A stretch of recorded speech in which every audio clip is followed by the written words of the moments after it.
great at market. I'm actually watermelon up to high heaven. So I'll be making things like watermelon jams, watermelon, infusions and things like that. Today is going to be watermelon kombucha. We're going to show you guys how to do this, and we're going to use our Vitamix Air to do that. And then another great item, because I've got these peaches that came from market, but they didn't look so pretty, and they were all bruised, but they were so delicious, and I didn't want them to go to waste. And I'm going to be making a peach ice cream in another video. In this video, I'm going to be showing you guys how to use these as a peach infusion. So let's get started. I'm going to show you the SCOBY first, and we're going to talk a little bit about containers. So this right here is a jar that has been sterilized. When you're working with transferring, doing all that with your scobies, making your kombucha and all that, washing is great. We want to wash, we want to clean, we want to sanitize. But I recommend giving these a deep bleach wash or peroxide, whichever you like to use, rinsing thoroughly, and then you're going to put these in the oven for about 10 minutes on 200 degrees. We really want to get these jars nice and sterile, because as we transfer and do things into our containers, we don't want any cross-contamination that's going to kill our SCOBY. So I'm going to go ahead, and I've already washed and bleached my hands and done all of that great stuff several times over, but it's never too much. I'm going to show you guys here. Hopefully you can see. This is the SCOBY, this beautiful baby. If I can tilt there. And I already have some scobies in here from earlier because I wanted to reactivate it all. So I'm going to leave this in here, and I'm going to transfer over to this container.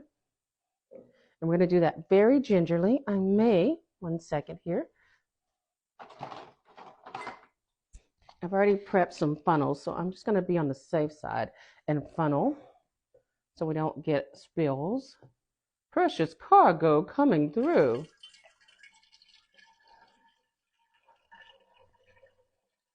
And we're going to leave about 2 cups in there to feed the next round of kombucha.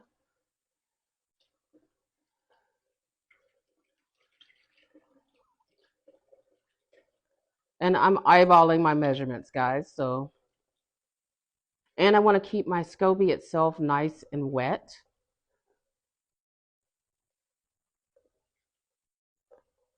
And see how much SCOBY I had in there? You'll get, over time, so much of this. I actually take the extra parts, the odor, and I'll use them in my garden. So I'm eyeballing here. I'm not going to get a complete gallon, but I'm not worried about that because I'm actually going to be making an infusion. So the rest of this is going to ferment and infuse into other bottles. I just want to make sure that I've left enough to cover the active scobies in there and to make the next batch of kombucha. So let's go ahead and seal this back up because I'm going to make some fresh tea later on, and we're going to go ahead and batch that out. So I'm going to set this to the side over here, and let's go ahead. We're going to take this. I'm going to work in my space. Need a bigger kitchen. It's okay though. So that being said, let's go ahead and move these. I'm going to set this over here. And we're going to break out the Vitamix.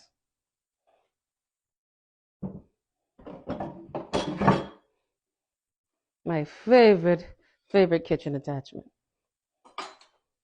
Go ahead and make sure we're clean there. The knife over there. So this is the Vitamix Air. Now, guys, if you follow me anytime, you've seen me use this particular tool a lot. It has a different type of blade in here. We are not trying to slice up anything. We are generally trying to create infusion.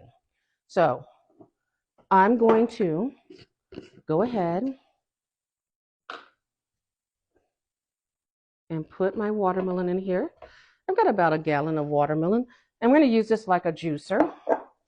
Bring back my trusty before I do anything else. Hold on. I got out of order with my order, you all. I need to chop up some lemons, so we're going to just set this aside 1 second. You're going to chop some lemon up. Beautiful lemon. So this lemon I have washed again, gotten all that wax off, gave it a deep soaking of bleach, not bleach, sorry, a deep soaking of vinegar. If you do bleach, rinse that very well, but we did not do bleach for this one. You do vinegar for your fruits and things like that. Because I want to break that wax seal on the outside, as well as any mold that can grow on this. Because unfortunately, I have seen a lot of incidents where you can get mold from different stores and things that have like the bags, the stuff is bagged up. It's probably been sitting there longer than it should have, and you can get mold. Unfortunately, we are not in a climate where I can always access freshly grown lemons and things like that. I am growing my own lemon trees. If you guys follow me on TikTok, I did have some variegated lemons. One of them survived the hurricane. So my variegated lemon tree is a pink lemon tree. So hopefully come the next season in the spring, I'll get more of those nice, beautiful bulbs. And I have a regular Meyer lemon tree. I'm very excited about seeing how they yield, and then I'll be able to share with you guys. So we've cut up some fresh lemons. I'm going to set this little knife and everything to the side.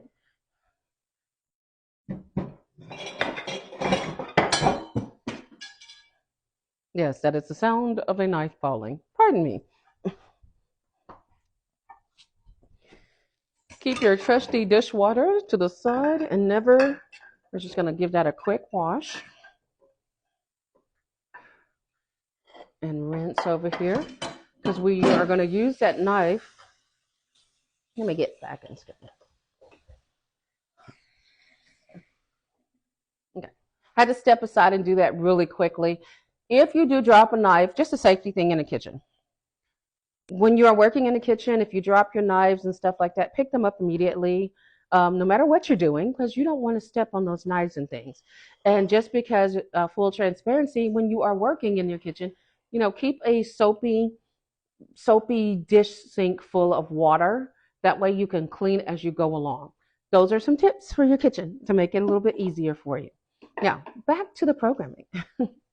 So we're going to go ahead and I'm going to put some more of these little babies in here. And we're just going to let it fill it up as much as possible. Now, normally I would say add some water to this if I was working with any other fruit. But we are working with watermelon, which is already very, very concentrated with sugar. I'm going to add just a tad more sugar to this. And the reason for that is even though this fruit has some sugar, I really want to kickstart the fermentation in the bottle so we can get a nice carbonation. And normally we'd add like a cup more sugar or something like that. I'm probably only going to do half of a cup. Just enough to ensure that fermentation really kickstarts. Like I said, watermelon has its own natural sugars. I'm just kind of helping this bad boy along because I want a really flavorful experience with this melon. Now, you could go ahead and add the kombucha at this point to it, which I do when I'm making mint infusions and things like that. I will go ahead and add those in. But right now, I just have so much watermelon. I'm going to focus on juicing the watermelon in that particular infusion. So let's go ahead. Make sure this little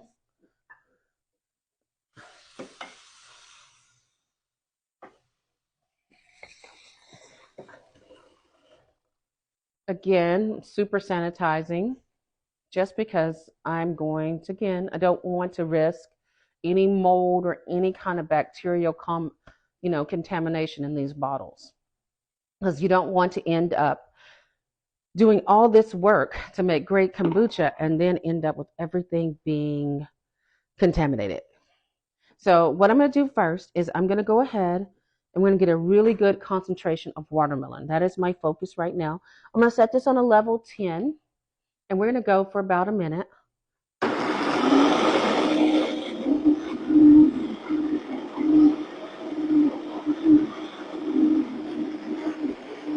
I'm pressing the watermelon into the blade. As you can see, that is why I didn't add extra water.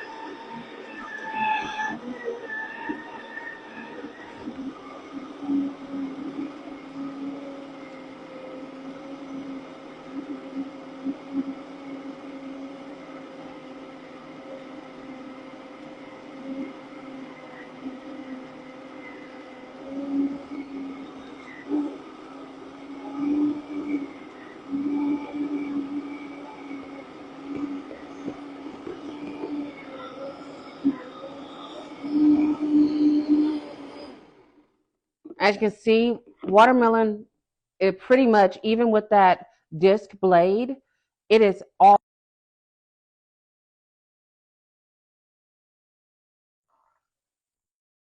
So I'm going to,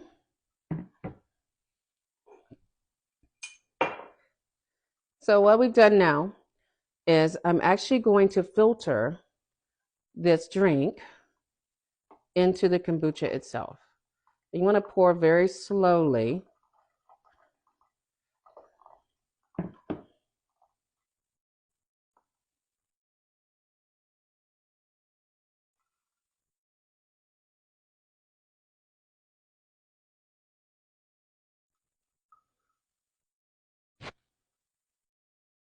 And sometimes as we filter, see all that little, the stuff's kind of wanting to stop up your filtering.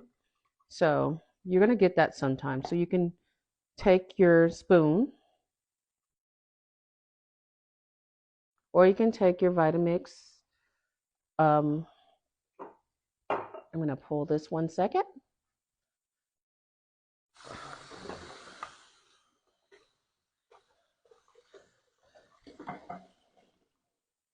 I'm actually going to take the Vitamix itself, the temper tool, and I'm going to use it to kind of press and move around that sediment from the filtration, because I don't want to lose any of that flavor.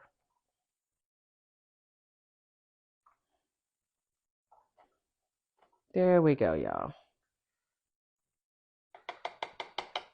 And we're just going to do it. Set that down for a second.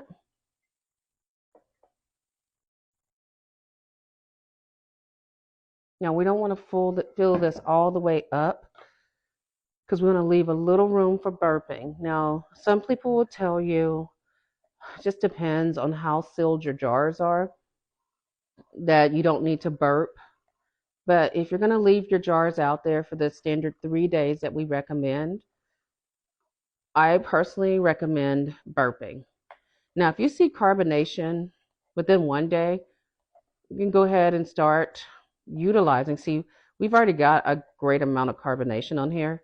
But if you want to really get a deep carbonation, I recommend 3 days and burping at least once during that 3 days.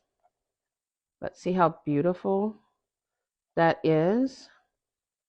And we're going to leave a little room on the top.